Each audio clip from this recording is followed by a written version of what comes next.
en los medios. Juan Ariel Jiménez, miembro del Comité Político del Partido de la Liberación Dominicana, está con nosotros ahora y es un invitado hijo de la obviedad. Obvio es que hablemos del PLD. Claro, es el tema del momento. El tema del momento. Por eso Juan Ariel está con nosotros. Buenas tardes. Muy buenas tardes, muy contento de estar aquí en este equipo de Grandes Ligas, que por primera vez interactuamos presencial, porque ya habíamos tenido otras oportunidades por la vía telefónica y por Zoom. Bien, bueno, el proceso acaba de concluir, todavía está la tinta húmeda, ¿no? ¿Y cuál es la evaluación que hacen ustedes a este momento y que perfilan? Nuestra evaluación es la que ha hecho todo el país, de que ha sido un proceso organizado, disciplinado.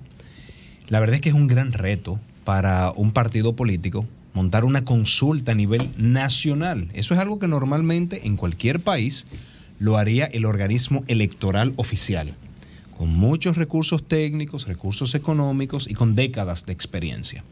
En este caso lo montó el partido. Ese proceso se llevó a cabo sin mayor trauma, incluso dificultades técnicas mínimas que se presentaron en el día. Rápidamente se activaron los protocolos de manejo y dieron los resultados.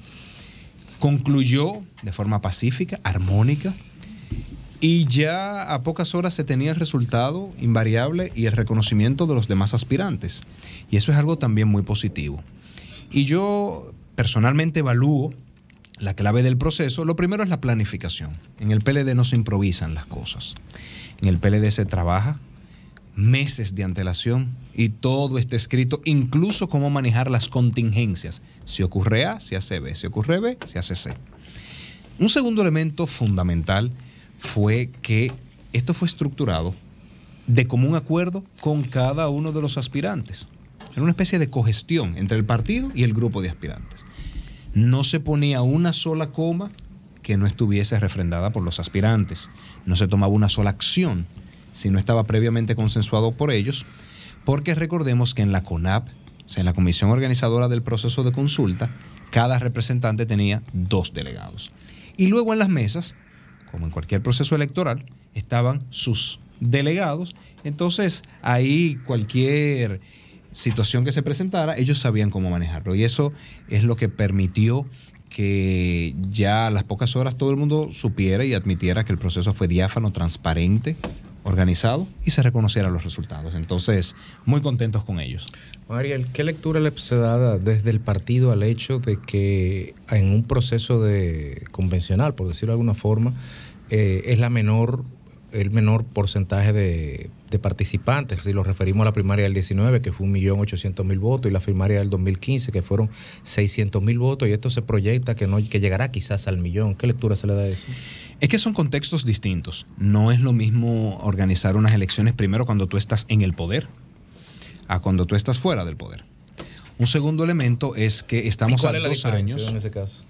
Bueno, es que la diferencia es que incluso miembros de mi familia no quisieron ir a votar porque entendían que si trabajan en el gobierno podía haber represalias contra ellos. Entonces, ¿Pero cuándo? la ¿Ahora? gente... Sí, claro. Había muchas personas que decían, mira, prefiero cuidar mi trabajo. No vaya a ser cosa que alguien me vea y eso me genere un conflicto laboral. Y tenemos que saber que estamos a 2 años de unas elecciones. O sea, no hay el mismo entusiasmo y dinamismo de cuando estamos a ley de meses de un proceso electoral. Y un tercer elemento fundamental es que la votación se hizo en escuelas públicas, que por cierto, debo agradecer al gobierno por ese apoyo que nos dio. Eso fue una contribución a la democracia.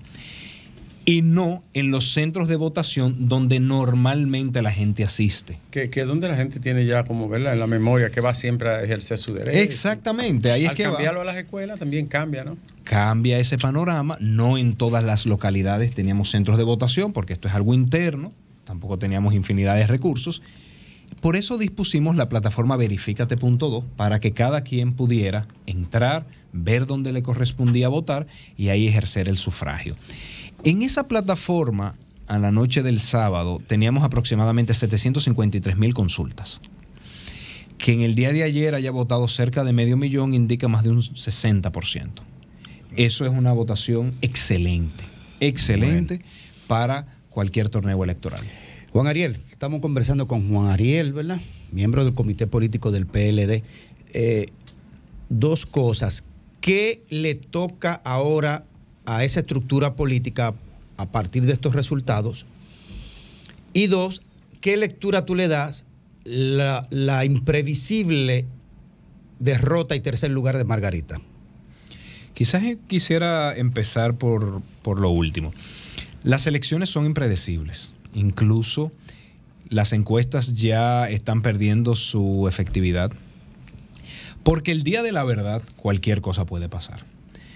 Recientemente tuvimos elecciones en Brasil y los resultados no fueron como algunos de los candidatos brasileños esperaban.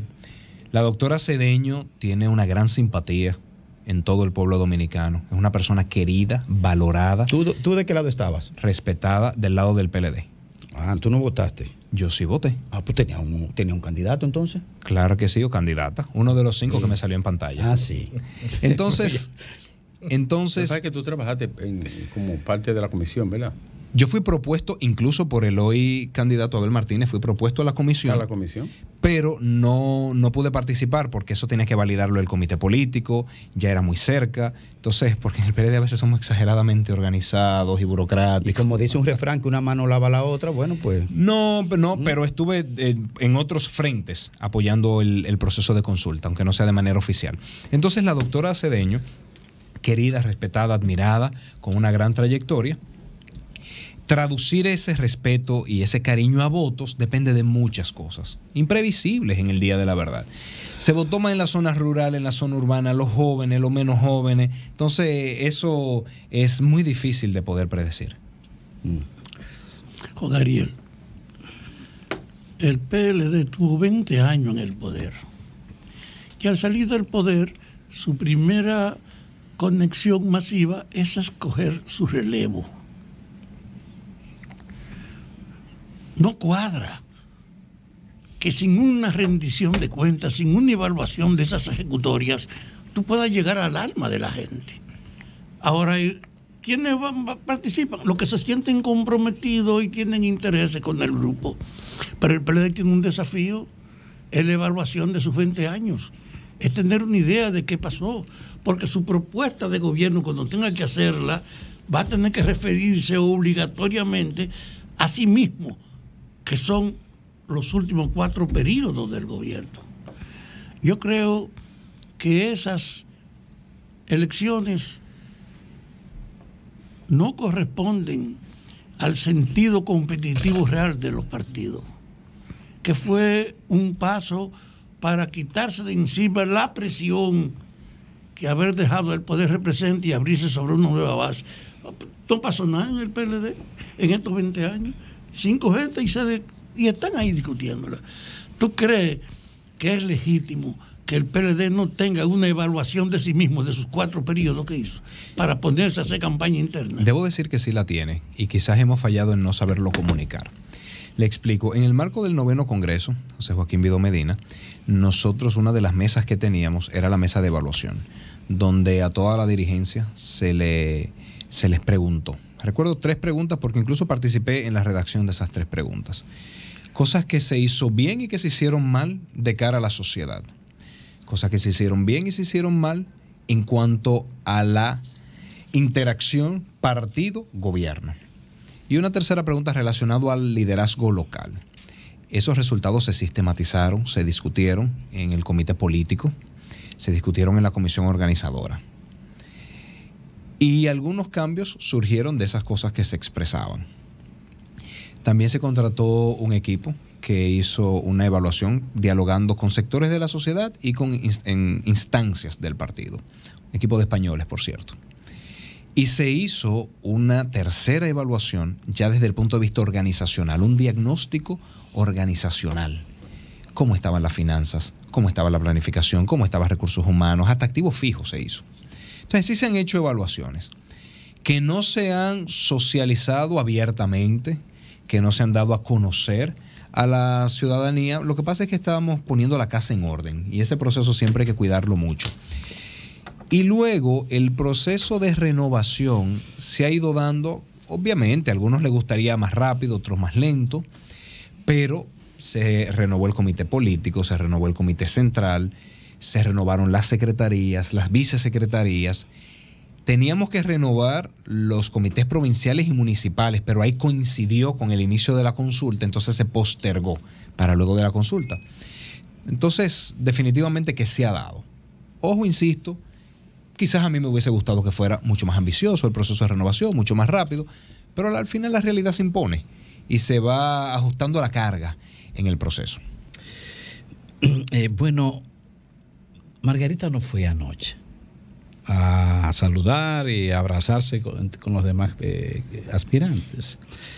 Tengo entendido que fue una decisión institucional, la de juntarse todos los aspirantes, pero ella no fue. Es una primera pregunta. ¿Por qué? ¿Hay alguna respuesta? Y segundo, el tema de Danilo. Este es un país donde los candidatos, ya lo estuvimos conversando acá, los jefes de partido son al mismo tiempo candidatos. Eso es una constante en República Dominicana. En República Dominicana, no necesariamente pasa en muchísimos otros países. Un Danilo Medina inhabilitado en términos de poder político en República Dominicana, y ahora con un Abel Martínez jugando el rol fundamental, principal, central, a partir de ahora en el PLD. ¿Cuál es la suerte de Danilo Medina? ¿Realmente podrá desarrollar el liderazgo que se dice que tiene? Sobre la primera pregunta, ese es un tema que se había conversado con los aspirantes el día anterior y se acordaron una de tres opciones.